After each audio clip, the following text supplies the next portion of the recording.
Welcome back to Car Future Wheelz, the place where we explore what's next in the world of cars, innovation, and design. Today, we've got something that a lot of you have been asking about for years. Honda has revived the Crosstour nameplate, and this is the all-new 2026 Honda Crosstour. The last time we saw this model, it was discontinued back in the mid-2010s, and since then fans have been waiting for a proper comeback. Honda has heard the demand and returned with a totally new interpretation, blending SUV practicality, coupe-inspired styling, and the company's next-generation hybrid powertrain technology. We're going to break it down from every angle, look inside, talk about performance, pricing, and finally give you our impressions of whether the Crosstour is truly back for the future. Walking up to the car, the first impression is that Honda has really leaned into the fastback crossover styling. The old Crosstour used to be based heavily on the Accord, and some people loved it while others thought the proportions were awkward. With the 2026 version, Honda has cleaned things up significantly. The roofline slopes down in a smooth, coupe-like curve that feels intentional, not forced, and the SUV stance is stronger than before. It's longer than a CR-V but more athletic than a Passport, fitting neatly into a niche of its own. At the front, Honda has introduced a fresh design language that we're starting to see across their lineup.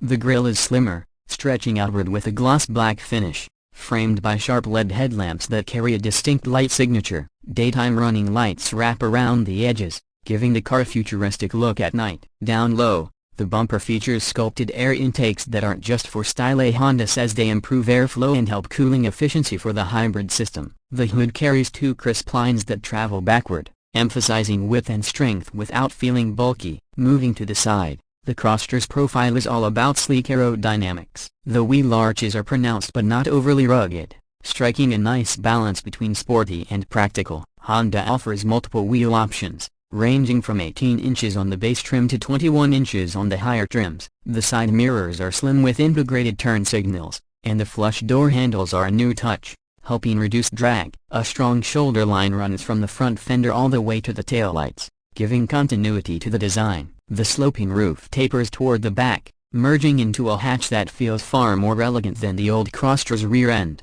which was often criticized. Now looking at the back, this is where the Crosstour really separates itself. The rear glass is sharply angled, but Honda has cleverly designed a dual-pane rear window system that improves visibility, reminiscent of what they once did with the Insight. A full-width LED light bar stretches across the tailgate, giving a modern premium touch.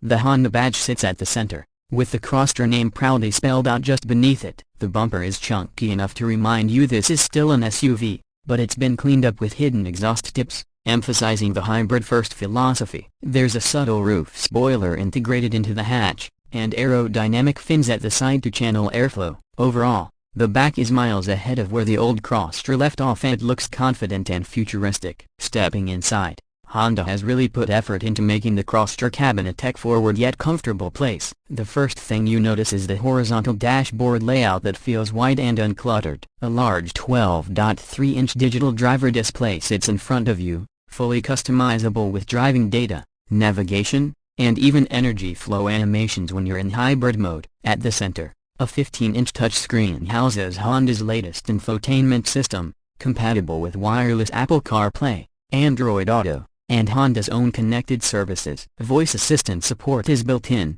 so you can control climate, music, or navigation just by speaking. Material quality has taken a huge leap compared to older Hondas. Soft touch surfaces, premium leather on higher trims, sustainable fabric options, and real aluminum accents make the interior feel upscale. Honda's focus on practicality hasn't disappeared either. There are plenty of storage cubbies, cup holders, and a wireless charging pad that can fit two phones at once. The center console is cleverly designed with sliding compartments to adapt depending on what you're storing. Seating comfort is excellent. The Crosstour offers heated and ventilated front seats, available massage functions on the touring trim, and generous legroom in the back thanks to the elongated wheelbase. Despite the sloping roofline, rear passengers won't feel cramped. Honda has engineered the roof curve to maintain good headroom. Cargo space is generous too. With the seats up, you get around 31 cubic feet of space, and with the seats folded flat, It expands to more than 70 cubic feet. That's competitive with midsize SUVs while giving you the stylish fastback look. Under the hood, performance is where Honda has made big strides. The standard Crosstour comes with a 2.0-liter four-cylinder paired with Honda's latest two-motor hybrid system. Together,